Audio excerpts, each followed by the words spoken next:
다 같이 본문 말씀 찾아보겠습니다.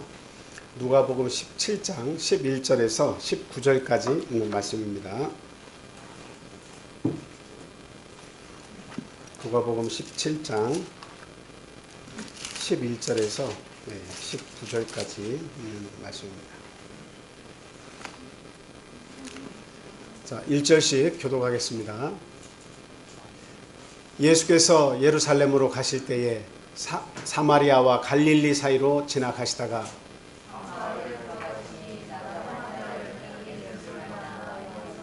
소리를 높여 이르되 예수 선생님이여 우리를 불쌍히 여기소서 하거늘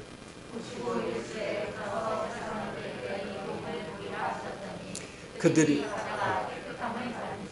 그 중에 한 사람이 자기가 낳은 것을 보고 큰 소리로 하나님께 영광을 돌리며 돌아와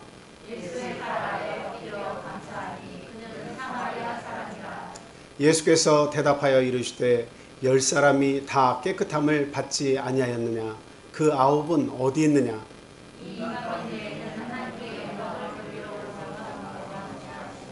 그에게 이르시되 일어나 가라 내 믿음이 너를 구원하였느니라 하시더라. 아멘. 오늘은 10분의 1의 감사라고 하는 제목을 가지고 같이 은혜를 나누도록 하겠습니다. 지금 저희들이 그 예수님의 기적 시리즈를 공부를 하고 있는데요. 지난 시간에 손 마른 자를 안식일에 고치신 사건을 저희들이 같이 다뤘는데 이번에는 18년 동안 이렇게 참 그 병으로 고통받는 한 여인이 그 안식일에 고침을 받는 그 내용과 그리고 또 고창병으로 고통받다가 안식일에 노임을 받는 그 기적이 있는데요. 이 두 사건은 손 마른 자를 고치신 사건과 비슷해서 이렇게 오늘은 건너뛰고요. 오늘 누가복음 17장에 이 10명의 문둥병자가 나선 사건을 우리가 같이 생각하고 은혜를 나누도록 그렇게 하겠습니다. 사건을 이렇게 잘 보시면 예수님께서 사마리아 부근 지역을 이렇게 지나가시다가 이렇게 아주 좀 구석진 마을로 이렇게 들어가시게 되었습니다. 그래서 그 마을에 들어가 봤더니 10명의 문둥병자가 예수님을 이렇게 알아보고 찾아와서 예수 선생님이여 이렇게 큰 소리로 외치면서 우리를 불쌍히 여겨달라고 긍휼히 여겨달라고 그렇게 부탁을 하는 겁니다. 예수님께서 그들을 보시면서 참 얼마나 마음이 이렇게 참 안타까우셨겠습니까? 그래서 바로 그렇게 외치는 문둥병자들을 향해서 제사장들에게 가서 너희 몸을 보이라고 그렇게 얘기했죠. 근데 이제 제사장들에게 가는 도중에 이 10명의 문둥병자가 모두 다 자신의 몸이 새롭게 된 것을 다 이렇게 자기들이 직접 보고 체험을 하게 되죠. 그래서 결국은 너무나 감사한데 그 중에 한 명만 놀라워서 그것을 너무나 감격스러워서 큰 소리로 하나님께 영광을 돌리고 이 모든 것이 참 예수님께서 우리에게 주신 그 은혜다라고 느껴서 바로 한 사람은 돌아와서 예수님께 절을 하고 경배하면서 모든 그 감사의 기쁨을 또 그 영광을 예수님께 돌렸습니다. 그때 예수님께서 하신 말씀이 내가 나사준 사람은 10명인데 어째서 사마리아 사람 이방인이라고 취급을 받는 너 혼자만 여기를 왔느냐 이렇게 얘기를 하죠. 그러면서 마지막 말씀은 무엇이냐면 일어나서 가라 네 믿음이 너를 구원했다라고 이렇게 축복을 해 주십니다. 뭐 저희들이 여러 번 이 내용을 접했을 수도 있겠습니다만 이것을 통해서 우리는 내 삶 속에서 감사가 넘치고 있는가, 정말 하나님이 주신 모든 은혜에 대해서 내가 기뻐하며 감사하고 있는가, 그리고 슬플 때, 어려울 때, 고통받을 때, 그럴 때라도 아무 때도 관계없이 우리는 진심으로 하나님 앞에서의 그 구원을 우리는 기뻐하고 감사하고 있는가 하는 것을 오늘 이 시간 스스로 물어보고 답을 찾는 저와 여러분이 됐으면 좋겠습니다. 소파 방정환 선생님이 한 번은 이런 일을 당하셨어요. 새벽녘에 도둑이 들었습니다. 도둑이 들었는데 이 도둑이 가족들을 위협하면서 돈을 요구를 했습니다. 그랬더니 390환을 이렇게 주었어요. 그랬더니 이 도둑이 그 돈을 딱 가지고서는 막 즉시 막 도망을 가니까 이 방정환 선생님이 소리를 크게 지르면서 아이 참으로 이게 나쁜 사람이로세 이렇게까지 은혜를 베풀었으면 감사하다는 말 한마디는 하고 갈 줄 알았더니 그냥 간다고 호통을 쳤습니다. 그랬더니 이 참 마지못해 그 자리에 서서 어쨌든 감사합니다 하고 고개를 숙이고 이렇게 갔어요. 근데 날이 밝자마자 바로 붙잡혔습니다. 그래서 혹시 선생님 댁에서 이렇게 돈을 훔친 것이 아닙니까? 하고 물으러 경찰이 같이 데리고 온 거죠. 그랬을 때 이 선생님이 하는 말씀이 뭐냐면 아닙니다. 내가 그에게 돈을 주었더니 이 청년이 감사하다고 고개를 나한테 푹 숙이면서 인사까지 하고 갔다고 그거는 내가 준 돈입니다 하고 이야기를 했어요. 그 이후로 너무 그 자기를 보호해 준 사실에 감사해서 이 소파 방정환 선생님을 떠나지 않고 그 죽을 때까지 그 곁에서 이를 도우면서 같이 살았다는 굉장히 참 훈훈한 예화가 있습니다. 오늘 이 말씀도 마찬가지인데요. 이 10명의 문둥병자가 낳은 이 사건을 통해서 참 그 9명은 제사장에게 보이고 깨끗한 몸으로 가족에게로 돌아갔겠죠. 그런데 우리가 이제 뭐 이렇게 성경을 두고 추측을 하면 안 되겠습니다만 이 구원에 대한 확신을 가지고 돌아간 이 한 사람과 나머지 9사람의 그 이후의 삶은 똑같이 육적으로는 나음을 입었지만 어떻게 갈라졌을 것인가 조심스럽게 저희들이 생각을 해봅니다. 그럼 어떤 결과가 나왔을 것 같습니까? 제가 금방 예화에서 말씀드렸다시피 예수 그리스도를 쫓아다니던가 아니면 어디에 있더라도 예수님과 떨어져 있더라도 예수 그리스도의 은혜를 항상 그리워하면서 그가 하시고자 하는 모든 일에 대해서 적극적으로 후원하고 동참하는 그런 일인이 됐을 거라고 저는 그렇게 생각을 합니다. 그러나 나머지 9은 어땠을까요?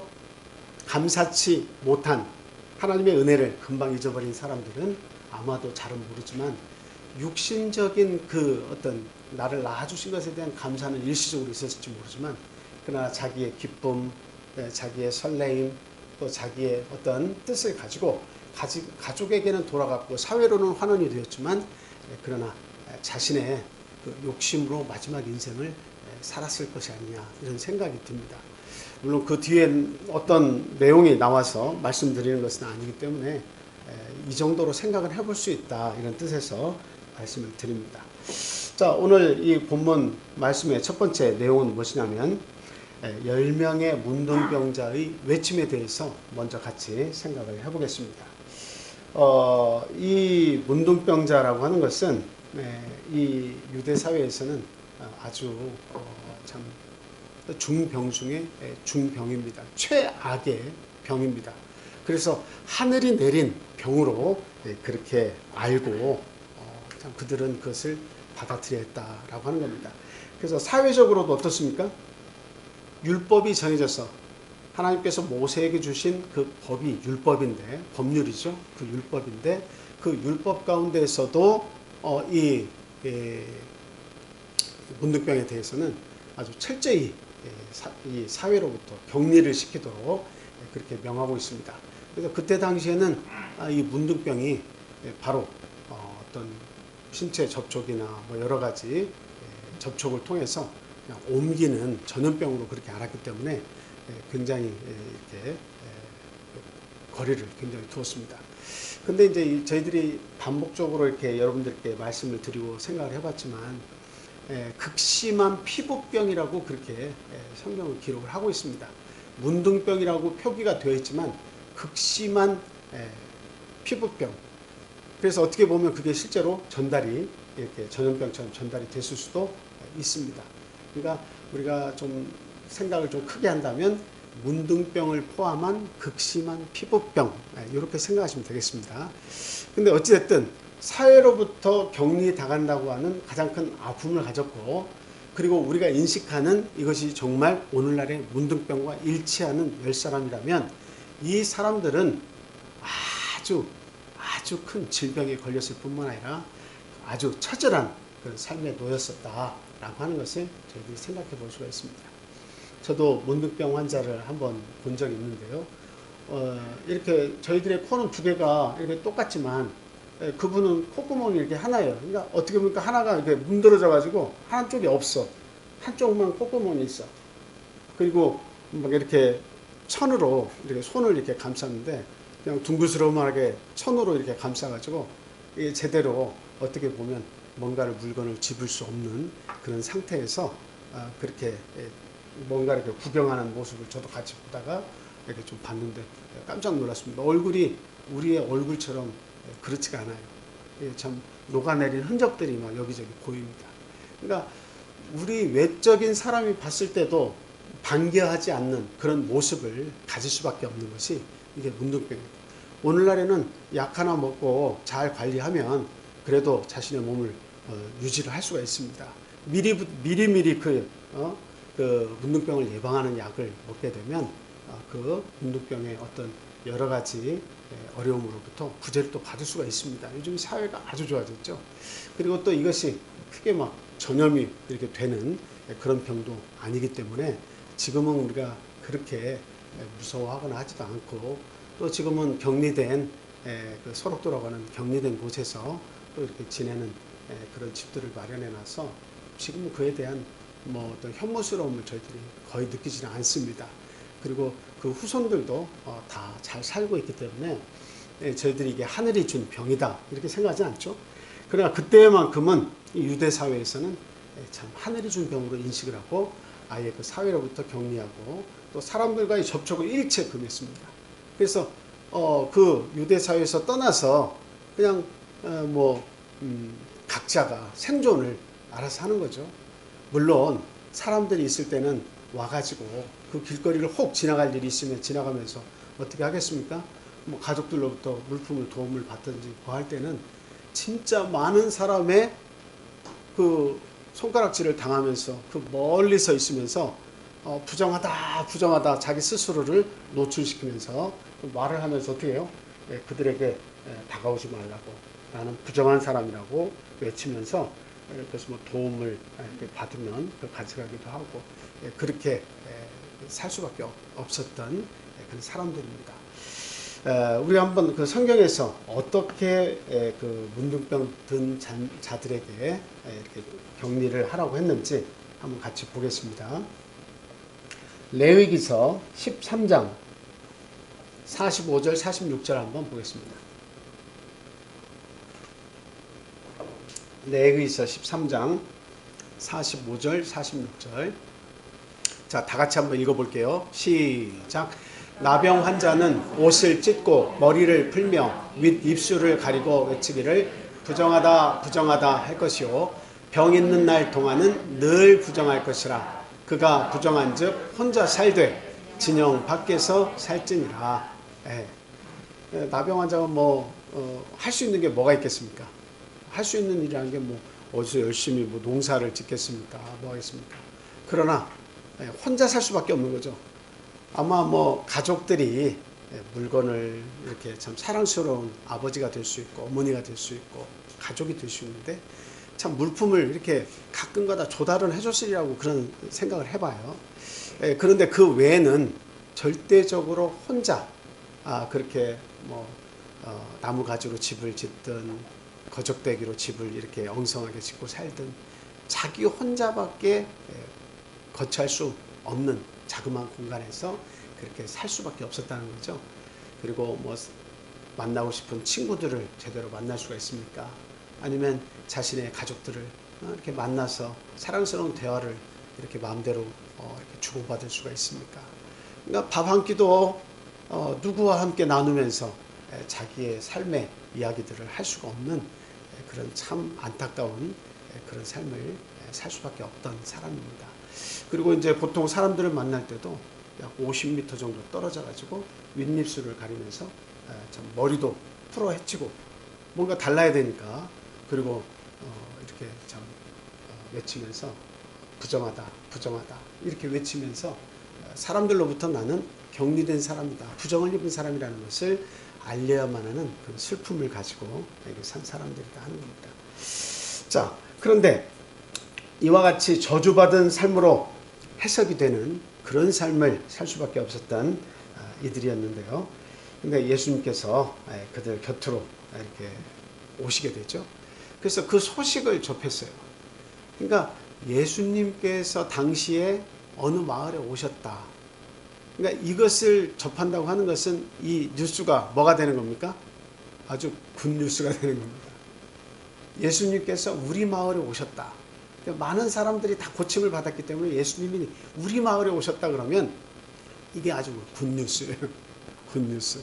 아주 좋은 소식입니다. 그래서 이 10명의 문둥병자가 아마 서로 이렇게 참 어디를 다녔던지 간에 그 소식을 접한 다음에 우리가 다 같이 예수님을 맞으러 가자. 예수님께 가자. 이렇게 하지 않았겠습니까? 그래서 뜻을 같이 해서 그 예수님이 오신다는 곳으로 같이 막 갔겠죠. 그리고서는 저 멀리서 율법에서 정한 것은 가까이 보통 평범한 사람들을 가까이 대할 수가 없으니까 멀리 떨어져서 어떻게 할 수밖에 없어요? 외칠 수밖에 없어요. 소리를 크게 낼 수밖에 없습니다. 적어도 뭐 10m, 20m에 있는 사람도 말을 하려면 작은 소리로는 전달이 잘 안 되는데 한 50m 떨어져 있는 사람에게 내 뜻을 전달한다고 한번 보세요. 얼마 정도 크게 이야기해야 상대방에게 그 목소리가 전달이 되겠습니까? 그래서 예수 선생님이여 하고 큰 소리로 외치면서 우리를 불쌍히 여겨달라고 그렇게 이야기했습니다.